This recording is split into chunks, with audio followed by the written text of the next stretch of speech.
Hello, everyone, and welcome back to another Half Pint session. I've spoken to a few podcasters recently, and today I think I'm really speaking to the OG, at least in terms of my own podcasting journey, because these guys were the first podcasters that I met in person. They also started their podcast fairly soon after we began The Eagle and Child, which later became Pints with Jack. And they have been reading through the Chronicles of Narnia, and through each of our seasons, we have remained reasonably constant in pace with them. But they've been pulling ahead as we've been slacking and taking too long to get through Lewis's other books. So I decided that we had to get them on for a video chat, but we will have them back again on the audio stream as they wrap up the Chronicles of Narnia around Christmas time. But I'm talking too long. So, Phil, Daniel, welcome to Pints for Jack. Thanks for having us on. It's great to catch up with you again. It's great to be back on as well, especially our first video chat together, which is exciting. So we had to get dressed up and everything to look nice. It's 3 a.m. actually, where we in Virginia right now. Not really, but yeah, we're so excited to be chatting with you. It's been too long. Yeah, the last time we saw each other was Montreat, when we got to hang out with Douglas Gresham and drink VAT 69 and meet all the other scholars. And we've all had an awful lot of podcast episodes in the meantime. Since then. Yeah. I mean, I know you guys reasonably well, but would you mind just introducing yourself to our viewers? Who are you? Go first, Phil. Yeah, my name is Phil Wissenhunt, and I've been running the Lamppost Listener with Daniel since 2018. We still, I think, consider ourselves novices when it comes to Narnia, and especially C.S. Lewis. There's a lot of great work, and we're working our way through his fiction, starting with the Chronicles of Narnia, and it's been a great journey so far. Here at Pints with Jack, we don't say novices, we say amateurs, because the etymology of that is one who loves. So it's not into a skill, but the amount that you love the work that you're doing. Excellent. And Phil doesn't know this because, and by the way, I'm Daniel Payne. I'm also one of the hosts of this show. So Phil and I both record together, but I do most of the kind of producing. We've joked before that Phil is the Matt and I am the David of this show. and you're still without an Andrew. That's true. We do not have an Andrew. Who can replace Andrew, right? Well, David and Matt's are much easier to mirror, but an Andrew Lasso much more difficult. But Phil actually doesn't know this, but actually, I believe, I don't know if that showed up yet. We just launched season 7 recently with The Last Battle, but I actually took out the word novices everywhere throughout our website and throughout. I didn't replace it with anything else, but I did feel like, okay, I thought you went back and edited all the audio and took out the word novices. Oh my, sounds like a job for AI, man. No. I took it just off the website and stuff. No, we absolutely were novices or amateurs right at the beginning. I do not think we are experts by any means, but I do think that 7 seasons in, over 100 episodes under our belt, many of the interviews, a ton of the books that we've read, I guess we're a little bit past novices now. So, yeah, I'm Daniel. I'm one of the hosts as well. Well, would you mind telling our viewers what was the origin of your podcast? What is it that motivated you to sit down and start going through the Chronicles of Narnia? Do you want to go first, Phil?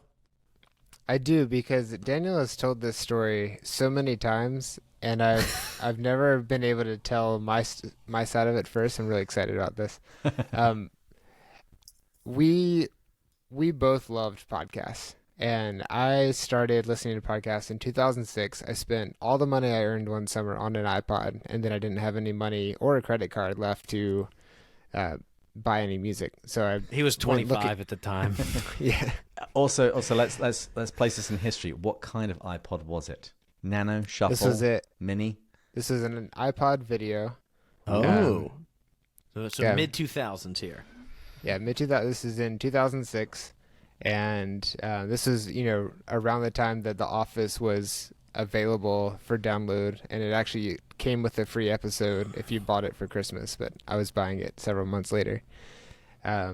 Big deal, and I really loved that it was portable and you could take it with you, and then I would come home, download a podcast episode that I knew had come out that morning, and I would put it on and then go for a long walk and listen to, an hour and a half, 2 hours of content, and just absolutely love the format.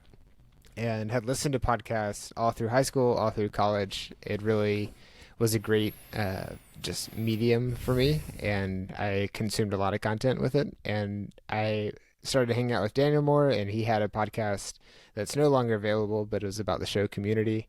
And I saw that he had the ability to talk, but also to get other people to talk. And when he seemed interested in doing a podcast, I leapt at the opportunity before we even knew what we were going to talk about. And we had a few ideas at first. We were going to go through a movie 1 minute at a time, similar to the Star Wars Minute. Mm-hmm. And we made a list of movies we could do. And toward the end of that list was the Lion, the Witch, and the Wardrobe, the first movie by Walden Media. And then the more we thought about it, we started thinking, maybe we could do the books. The books are a perfect format. They're, 7 of them. They're separated into about 15 chapters each. And this would make for a good format where we could have an episode per chapter. And we started putting it together. He even made a slideshow to convince me, but I'd already said yes, so he showed me the slideshow. I had to show him anyways. Oh, naturally. And it's a real honor to get a slideshow, because usually that's him trying to convince his wife to buy like a Subaru or a Prius or something. I will say, to add on to Phil, because I feel like we have told this story a couple of different times, and we had a really fun time last week. We got a little get together with our patrons to support. I can't remember what we hit, some milestone over on Patreon, and we got to kind of talk through the story with our patrons face to face, just in a video like this. And as I was kind of thinking through, because we often get the question, why did you start this? What's always so funny is that it wasn't actually Lewis. That wasn't why we got started. But the reason we arrived at Lewis was as we kind of went through things and we're looking through, hey, we'd love to have a podcast, just we're getting older in life. It's a little bit harder to find time to hang out. We want to be able to just spend time together and have reasons to do that. And as we kind of went through all these things that we felt, well, you don't really have to be qualified to talk about a Christopher Nolan movie, right? You don't have to be, we can go talk about Star Wars or something, right? Like anybody can do that. And I think we felt a little anxious about doing that around literature, which is slightly ironic because this is what I do during my day job, right? But it just felt a little bit less attainable. But then as we were kind of looking through the different things we wanted to talk about or focus on, I think I especially, and Phil too, but was really drawn to wanting to do something that was transcendent. Like, and that's not to say that the Star Wars movies and other things aren't, but they aren't, right? They're not transcendent in the same kind of way. And I was, at that time, was probably my third or fourth year reading through The Lion, the Witch, and the Wardrobe with students, and fourth grade students in particular, this one year. And we got to chapter 14, and we get to Aslan walking up to be sacrificed, right, to be executed by the White Witch. And in that very, there's obviously, we're all familiar with Lewis's famous quote that comes from, sometimes fairy stories may say what's best to be said. I can't remember if I got that title exactly right, but it's when he talks about sneaking past the watchful dragons, right? He's stripping everything of its Sunday school stained glass attire, right? And obviously, I'm teaching in a Christian school at the time, right? Been born and raised in the church, and read the book many times. And here I am reading the book for the fourth or fifth time aloud to a group of fifth graders or fourth graders, and I'm like fighting back tears. And it hit me in a way that it hadn't before. And it was not long after that Phil and I had these conversations. And I came back to, well, what if we, what if we did books instead? And hilariously, the way that we found, what you and Matt were doing with the Eagle and Child at the time is we didn't want to do something that someone else was doing, right? We are researching the competition. And no, we were slashing we their were tires. curious what else is out there.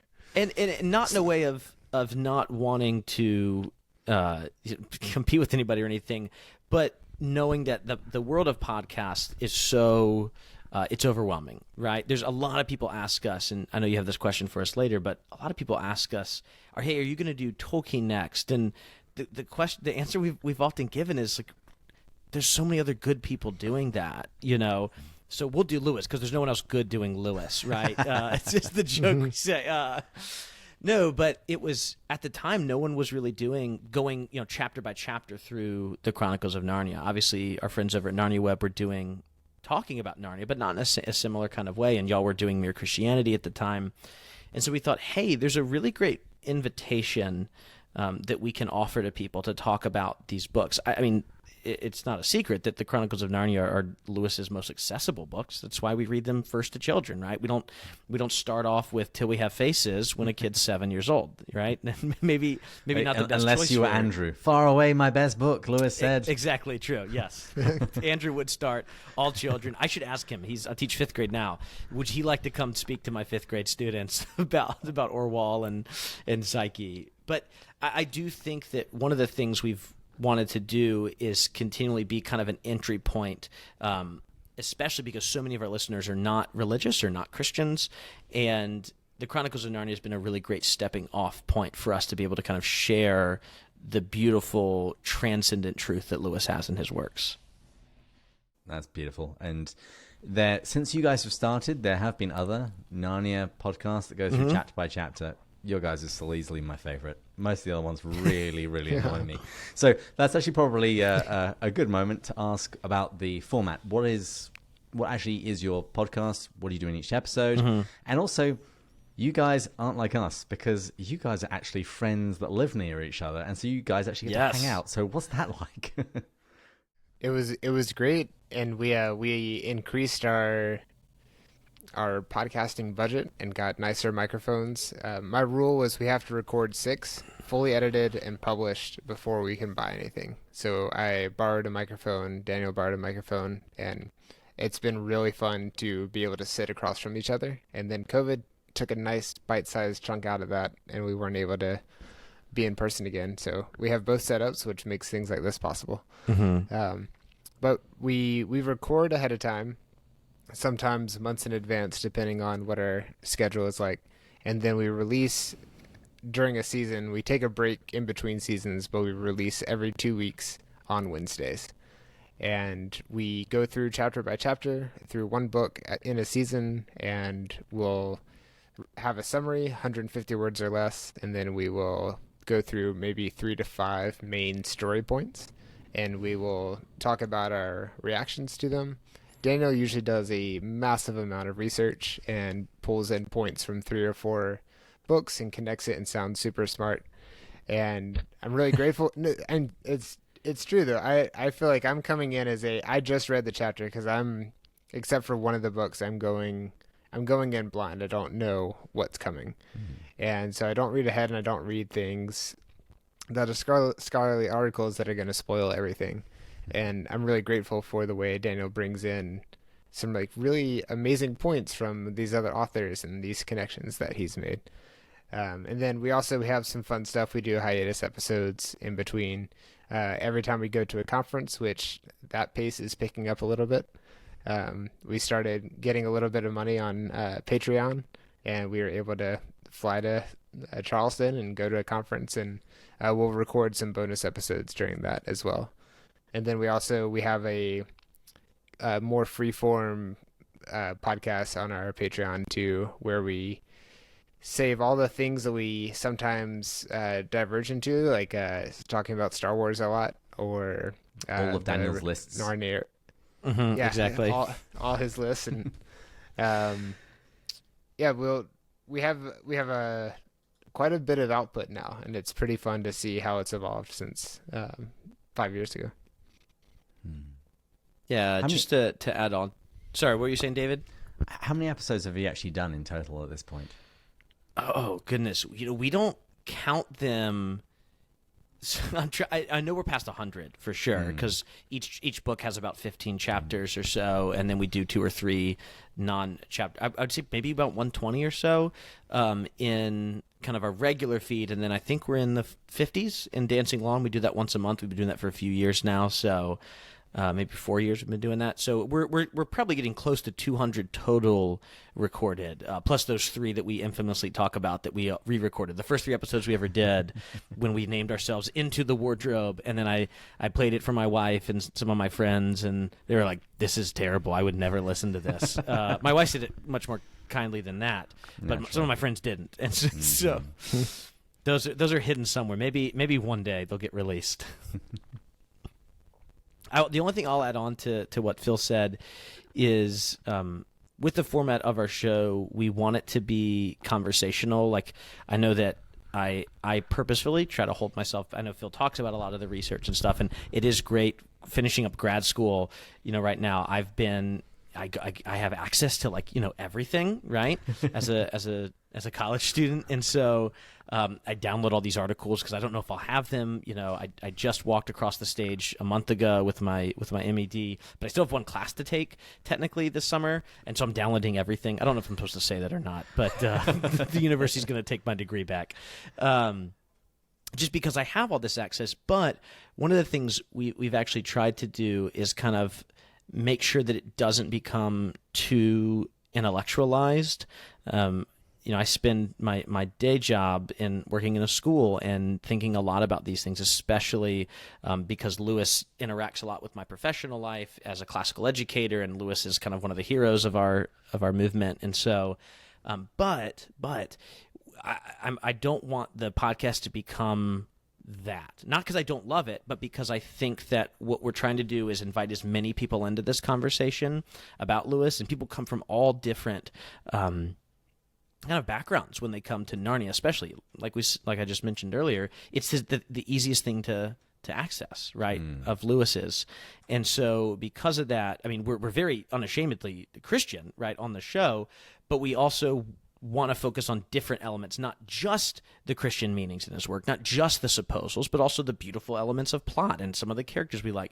And then, what are some of the deeper things we've talked about? We'll make connections to some of Lewis's scholarly work. In fact, tomorrow, or I don't know when this will air, but in the month of June, we have 2 different episodes coming out. One with Dr. Jason Baxter from Notre Dame, who I know you've already interviewed as well too, talking about great books and the kind of the tradition that Lewis is embracing, and then another one with the academic dean at the school that I work at in Richmond, talking about scientism. So we do lean into that sometimes, but we actually kind of try to hold ourselves back, or I should say I try to hold myself back. I edit myself out more. Of all the editing that happens on the show, it's maybe 5% Phil being taken out, 95% me taking my own words out, because I'm like, we don't need that.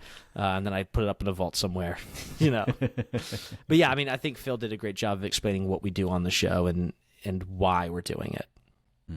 Now, you guys are just starting the last battle now, and this will actually come out in about a month, actually just about when my daughter Lucy will be born.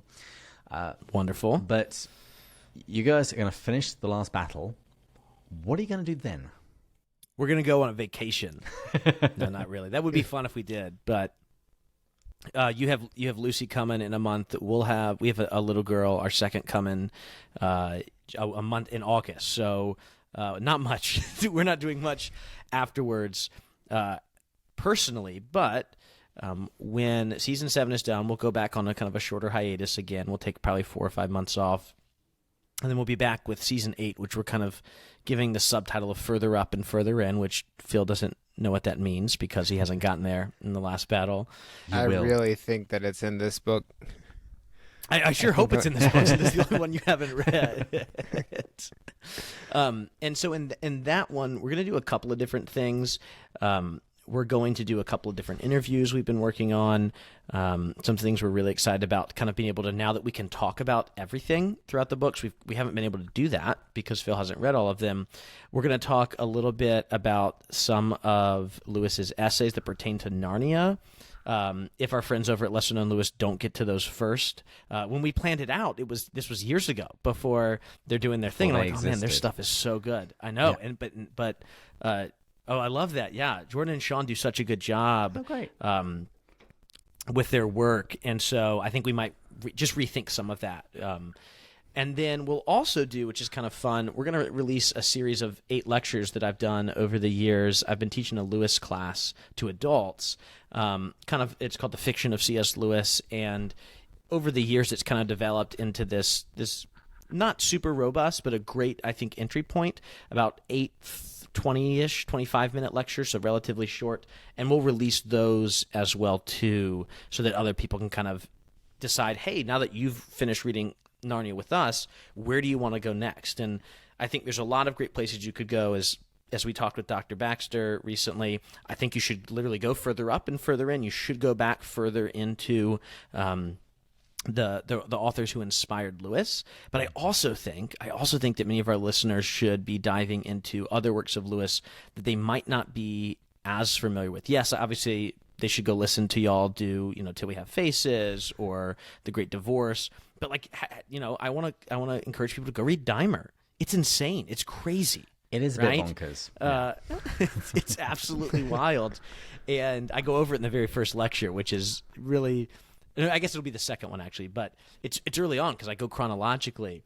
And it's for some people, if this is the first you're really getting a taste of Lewis outside of Narnia, you're like, who is this guy, right? And then we'll have just a couple fun episodes of like, hey, let's go ahead and let's rank the books finally. We've read all 7 now together. So just kind of a mishmash of stuff we've wanted to do over the last 7 seasons but haven't done. And that'll kind of round out our official kind of chronicling of the Narniad. That's going to be really cool. And Phil, I'm particularly excited for you to actually then have all of this in your brain and start running through all of the threads which connect, and also to be able to see which of these books are just utterly different from the rest of them. Yeah, I'm excited about that too. I'm looking forward to revisiting these books in a few years as well, now that we've discussed everything, and see if the things that we talked about come floating up again as we go through it, or if there are details at the beginning. We've consumed the first 3 stories in so many different formats at this point. We've read it, and we read each chapter at least twice, and then we have experienced the BBC version of the movies, the Walden Media version of the movies, and now the radio dramas, and that's just quite a lot. And I'm excited to kind of both explore other Lewis books. I've read Mere Christianity, but that's kind of the extent of it. But I'm also excited to go back and revisit these in a few years with this experience of doing the podcast in our pocket.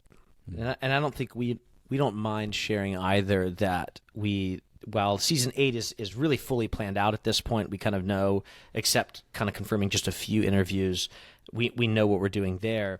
After that, the 9th, 10th, 11th, 12th season, we have plans. They're a little bit more tentative. We're not going over the Lord of the Rings, as many people have asked us to do, but kind of thought through, especially, like, wouldn't it be really fun to actually, in the last year or so, I read The Pilgrim's Regress, and we talked through, what about some of the fiction that is a little bit lesser known, right? We're going to combine exactly what y'all do potentially, and what Jordan and Sean do, and say the lesser known fiction but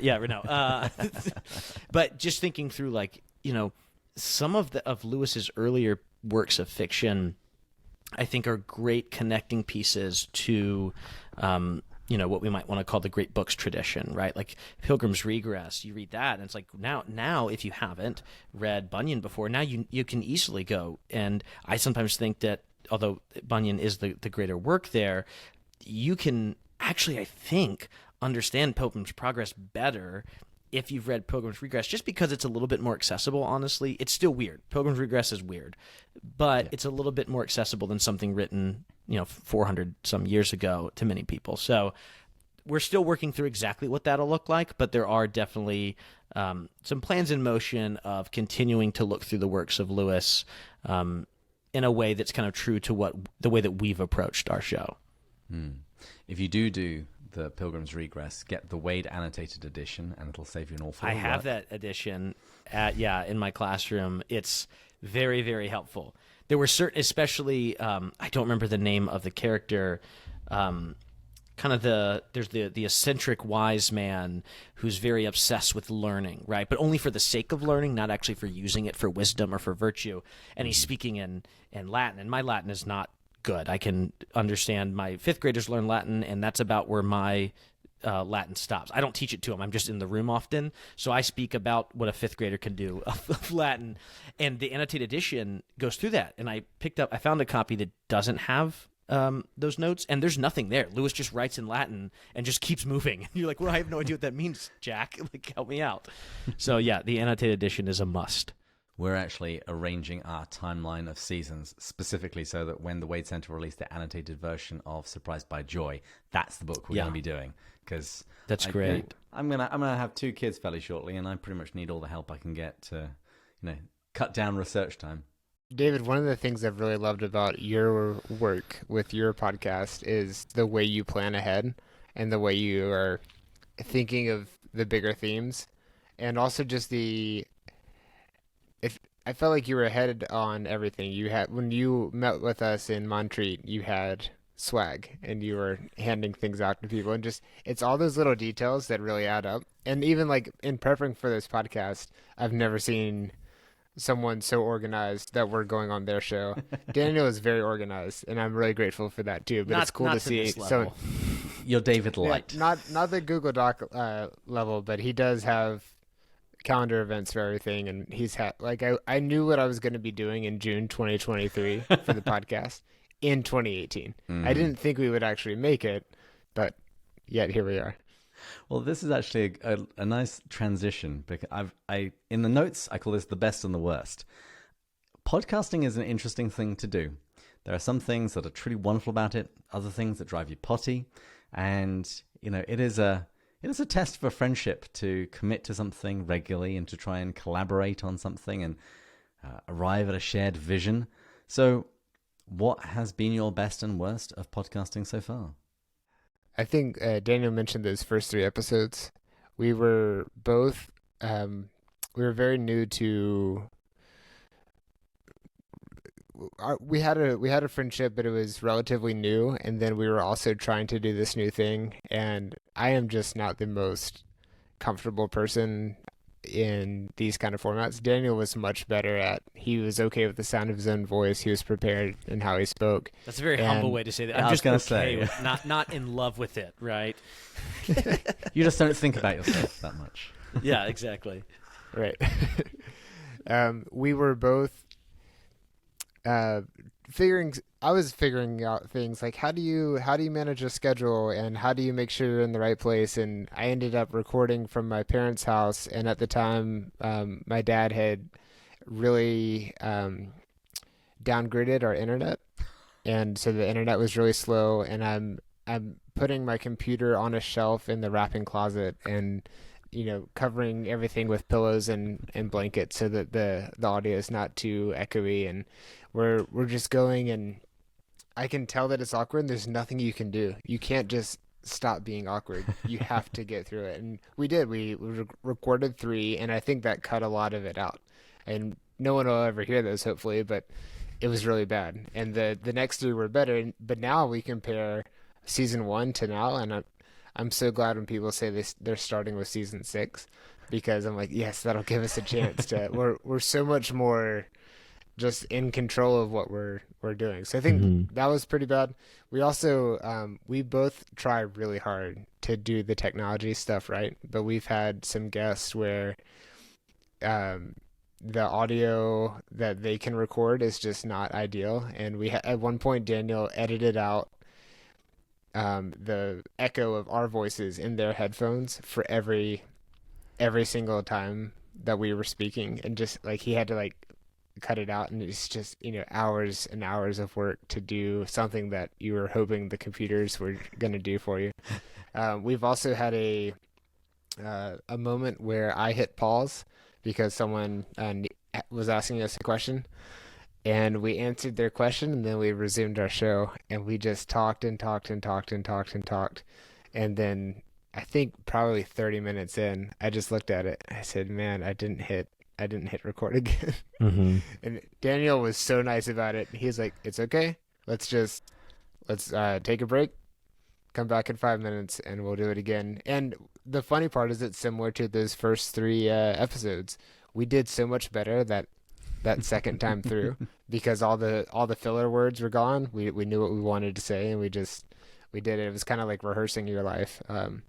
So those were some of the worst ones, and I'll say that the best one was getting to meet people that we have no other connection to except that they typed in the word Narnia into the podcast app, found our show, liked it enough to support us on Patreon, and then we hit so many people that we had set this pretty high goal for ourselves that we wanted to meet people, and we had a Zoom call, and we got to meet people. And one person said that they had chosen their course of study and were going into a grad program because of something Daniel said in one of the episodes. And it's just cool to see, like, we're doing this virtual thing, we're recording and posting it online, and it made a real impact on someone in the physical world. Wow, Daniel. Yeah, I think that. I'll start with I'll start with the good stuff too, since that's what you're talking about. I think outside of I won't step on Phil's toes because I agree with him. Like, many of those connections have been wonderful. I think Phil and I continuing to build our relationship and just our friendship has been really great. I'll also say, and this is maybe more personal, but it's one of the best things has been how over the last 5 years, like, my life in the podcast and my professional life have really started kind of melding together. And I don't say this at all in a haughty way or braggadocious way. And next week I'm going to speak at a conference, an education conference on Lewis and imaginative learning. And I don't think that I would have been asked to lead this workshop if it wasn't for the podcast, right? But I have been so overly exposed in a good way to Lewis's works. I mean, I'm constantly reading him and his commentary, to the point where, my wife will say, "Hey, you gotta go pick up something else," right? And I'm like, no, you're right. I need to. Lewis would want me to, right? Mm-hmm. And I see Lewis's faults too. I don't think he's perfect by any means, but I've spent so much time reading him now that some of the wonderful ideas have just naturally, out of sheer, like, not by any means of my own, have just started to kind of rubbed off on the way that I think this happens to all of us as readers, right? When you spend enough time reading someone, their ideas begin to kind of infiltrate your own mind, whether you want them to or not. And so what's been really great is, I think, Lewis, who I really look up to as this wonderful author, but also professionally look up to as an incredible teacher, right? An incredible educator. That's what his day job. He was an educator. And I think reading so many of his letters and going through a lot of his literary work, and again, I'm on the opposite ends of the spectrum with Lewis. Lewis is teaching Oxford students, and I teach 10-year-olds, right? And so, but what I think so great about Lewis is that he fundamentally understood what younger children have. And for him, it might be him in his 40s or 50s teaching, 18 to 22-year-olds, or for me, it's me in my 30s teaching, 10 to 12-year-olds, right? He understood what they have that we have maybe lost as we get older. He understood the lack of cynicism, right? Mm-hmm. Or maybe the what we might as these cynical adults think of as, naivete, and really it's this beautiful God-given imagination that they have. And so by doing this podcast and spending so much time, especially in his works that he's writing particularly for children, I think I've gotten a greater understanding of why Lewis was such an effective teacher and a professor. And I think that's rubbed off and made me a better teacher. And that's not even to speak of the ways that this has been great for me personally and with my, our friendship, Phil, but I'm such a better teacher because of this podcast too, which is great. Have you reached the point when you've started to hide who you're quoting when you're quoting Lewis to your friends and family? Have they told you enough of the C.S. Lewis quotations? Like, oh no, there's this person called Jack. There's this guy, I can't remember. He really liked George MacDonald. Anyway, he said. Yeah. So no, funny enough, I was in a meeting this morning with one of our faculty members who kind of runs theology up in our upper school at the school that I work at. And I wanted to make a great comment about Lewis talking about how, oh goodness, I don't remember the quote, but it's not important. I was hesitant to be like, should I say it's Lewis? Because this upper school teacher of mine, I work in a lower school, so I don't see him as often. I was like, he'll be okay with it. I think he knows that I do the podcast, but he won't roll his eyes. But I'm with the rest of my fifth grade team, and they do know, right? So I'm like, I'll just there's this great quote out there is how I started it, right? My fifth grade team is like, no, it's Lewis. It's Lewis. He's the Lewis guy. In fact, I even joked that I taught the school that I teach at, we do every trimester during different terms. We have these sessions for parents that parents can come out on a Friday night and they can be able to be students and kind of get a lecture from one of the faculty members. And I was asked to do one on Lewis, and I did say yes, but I told one of our heads, I was like, okay, but I want to do it again in the next year, but I don't want to do Lewis because I don't want to only be thought of as the Lewis guy, right? As much as that is Tolkien. true about me. Yeah, exactly. I was like, I don't want to do Lewis and I don't want to do Tolkien, not because they're not my two favorite authors, but because people are going to start being worried, right? And then really quickly, I mean, there really haven't been a ton of downsides. I mean, it requires a lot of time. I do all of our producing. We thought about doing it not in-house, but it kind of made more sense to just keep doing it here. So that does take up time, and I think that's been a difficult thing. Some episodes are really easy. Some episodes are really tough, and you go, oh man, like I'm sitting here thinking, should we get rid of this? Ooh, there's an audio issue here, but what was said was so good. And if it's said by me, I can just re-record it, right? But usually, if it's something that's really deep and insightful, it's said by Phil or a guest, in which case I'm like, we can't record it. And so I do everything I can to try to make it work, and so but those can be difficult sometimes. I'm one of those kind of guys where I'll listen to the show or any given episode a ton of times until it's released, and then I do not touch it again. And I've learned that because that first season, episodes would come out and I would listen to them. We call it the George Lucas rule. Just wants to keep fiddling with it. I would want to do that. I'd go back and listen and go, oh, that wasn't perfect. And I did that not too long ago, maybe about 2 years ago. We were on season, 4 maybe. And I went back and listened to a season 1 episode, and I couldn't stand it. And I realized, okay, this episode has thousands upon thousands of downloads. Obvious, and people then went to the next one. I checked. I was like, did they go to the next one? Did they stop here? And they did. They went on to the next one. And so I have to just tell myself, look, it doesn't, I think I'm a little hypercritical of our work. And so I just have to know that, like, once it's out there, if there are issues, if there's an audio issue, we tell, like, my sister listens to the show. She's been on a couple of times, and Phil's dad does as well. So we're like, y'all tell us if there's an issue. But if we don't hear anything from y'all, we're not listening to it again. So that's how we've learned to deal with that really difficult part. And David, I'm actually curious, you've produced so many episodes. Do you ever feel like it is work? Because it doesn't feel like my day job. Mm-hmm. That's because you don't edit anything. I don't edit anything. That's where the suffering is. Sometimes Daniel will send me an episode on a Tuesday morning, and I'll listen to it. I have to listen to it That's in fair. time to allow for changes. So instead of listening to a new podcast from someone else, I'm listening to my own voice, which is not the most pleasant experience to hear your own voice, or maybe my voice either.